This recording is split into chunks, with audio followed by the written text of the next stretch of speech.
Pse duhet të hani mjaltë me ara çdo ditë? Kjo përzierje mund t'ju ndihmojë në qarkullimin e gjakut. Përgatisni një përzierje me gjysmë kilogrami mjaltë dhe gjysmë kilogrami ara të coptëzuara, shtoni lëngun e një limoni. Përzierjeni përbërësit dhe vendosni në një kavanoz. Konsumoni një lugë çaji nga kjo mas 3 herë në ditë. Kjo është një zgjidhje e shkëlqyer për njerëzit që vuajnë nga anemia. Në rast se vuani nga tensioni i lartë, është e rekomandueshme të merrni 100 gram arra dhe mjaltë në të njëjtën sasi çdo ditë për 45 ditë. Ky kombinim shëron gjithashtu dhimbjet e kokës.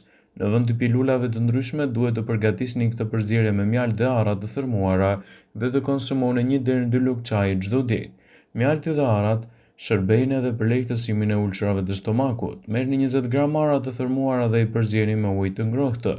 Shtoni pak qumësh dhe 2 lugë mjaltë. Konsumojeni këtë përzierje 1 orë përpara çdo vakti, 2 ose 3 lugë, dhe kështu do të merrni përfitimet më të mira, citon Health Magazine.